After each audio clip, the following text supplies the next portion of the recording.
In the name of science, I shall measure your lux. In today's video, we're going to find out if these affordable RGB smart bulbs can actually compete and possibly beat your Philips Hue bulbs. We're gonna find out.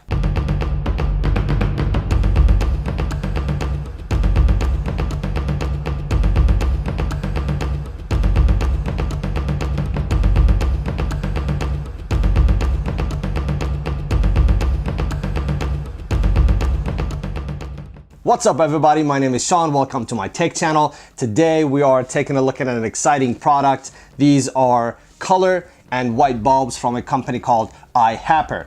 I'm going to open them up, but most importantly, I'm going to go ahead and compare them with the benchmark and very well-known smart bulbs that are out there, and those are Philips Hue bulbs. I have both the color and the white bulbs, and I'm going to compare them side by side. Now, before we get to it, if you're a return subscriber, I want to thank you for coming back. And if this is the first time you're visiting, thank you so much for stopping by. Hopefully you will enjoy this video and learn something new. First, I got to tell you, the packaging of these bulbs are very, very nice. The quality, even the color of the whites they have used on these boxes remind me of iPhone boxes. And you gotta really see it in person to appreciate it. So let's open them up. Very simple slide open. And here we have the color bulbs. So inside, we have the bulb itself, as well as an instruction manual. So there are a lot of bulbs out there, but there are only a select few that can work with home kits. What's exciting about this bulb, not only it's affordable, but also it can work with HomeKit as well as Alexa and Google Home. If you're going to use it with HomeKit and use Siri and Home app, you do not need to download iHaper's app. But if you're going to use it without your iOS devices, you do need to download the iHaper app.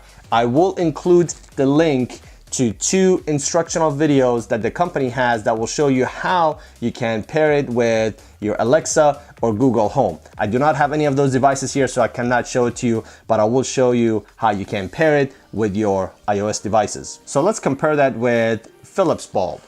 If you look at them side by side, the iHaper bulb is certainly taller. It is wider, the body itself, but if you look at it from front, looks like the overall diameter of both is about the same, but it's easy to say that this is a bigger bulb.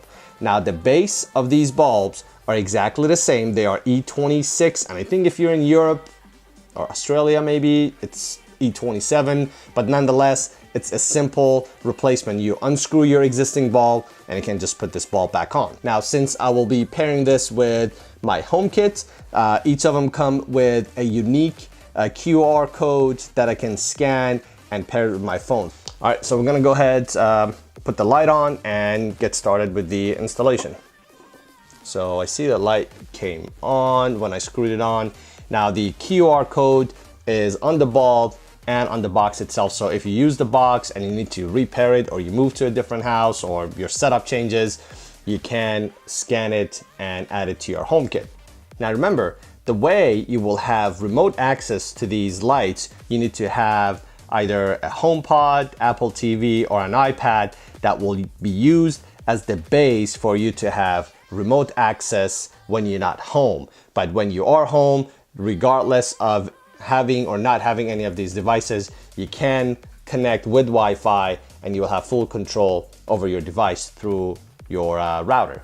All right, so I'm gonna open up the Home app and I will hit the plus sign, add accessory. Add accessory to network, allow. It is connecting. Make sure it stays connected and power and nearby. There you go. That is pretty bright.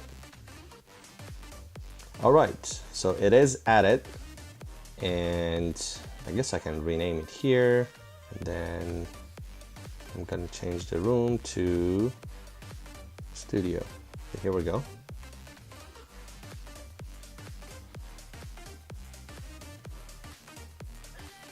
So as you can see, the setup is really easy. You use your Apple Home app, you scan the QR code, and you just give it a name, say which room you want it to be in, and you're connected. Very simple, and obviously you can use the app or you can use Siri to give it voice commands. For example, turn off test light 1.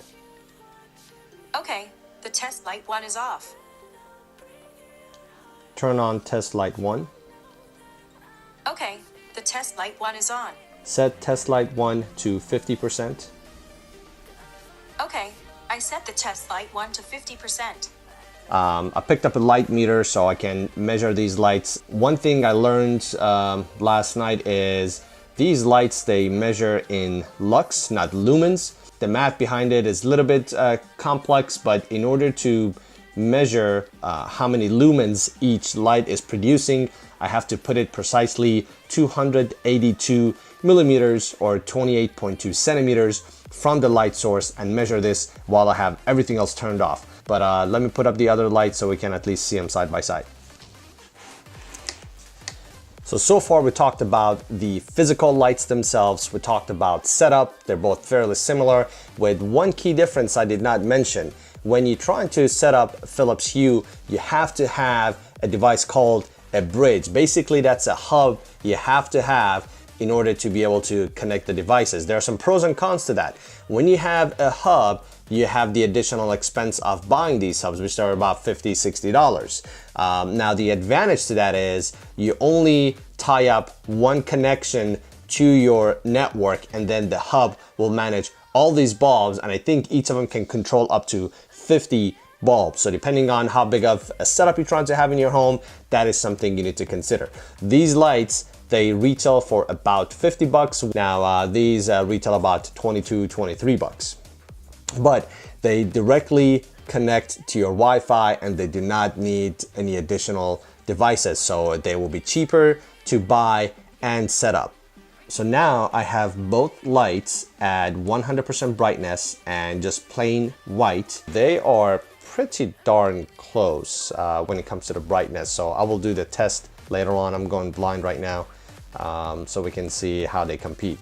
I will include the link to these lights down in the description below. Full disclosure, these are affiliated links, which means if you decided to purchase one and use that link, I will get a percentage of it, but it's not gonna cost you any more. This is how you will be able to support my channel. So if you are considering these bulbs, please use the links down in the description below.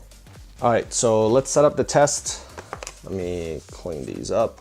It's not gonna be very accurate, but it will be a fair side-by-side comparison. 0.2, how am I gonna mark this? How about some playing cards? All right, it's roughly here. Again, it's very scientific. Nothing to watch here. All right, so the distance from this deck of playing card until the edge of this light is about 28.2 centimeter. And I'm gonna cut all the lights off and I'm gonna try to measure the amount of lux from the light that is hitting the sensor. In the name of science, I shall measure your lux. So it looks like the max I've picked up is about 420 from this. I'm gonna also try to change the orientation of the bulb and see if that's gonna change the amount of reading I'm getting. I'm reading about 811. I'm getting 359, let's call it 360. So this one is measuring at 801. So they are both as bright. So using the margin of error and shake of my hand and not having precise measuring devices, I will call them equal. And this one reads at just over 400, about 408. So I'm measuring 888. So this is Philips Hue at 100% brightness.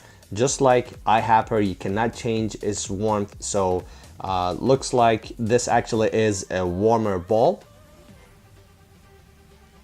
From the side, this measures 550. Horizontal test measures at 905. So the conclusion is, let me turn the lights back on. So we talked a lot today. Let's do a quick recap. We compared the Philips Hue with the iHaper bulb. We have the color, full RGB, 16 million colors for both versions, as well as the white ones.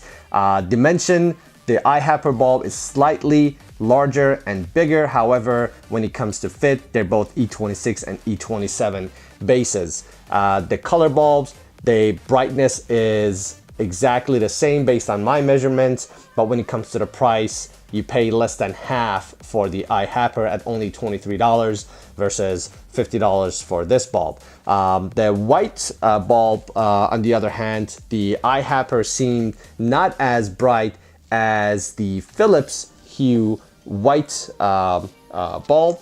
And then when it comes to the installation, don't forget, for Philips Hue, you have to have the bridge, but for iHaper, you do not. You can directly connect it to your router and use your Wi-Fi. So this was it, guys. Hopefully you enjoyed this video. Thank you so much for watching. Don't forget, use the link down in the description below if you're thinking about buying these bulbs. If you like this video, smack that like button. If you have not subscribed yet, please consider doing so, and I will see you in the next video.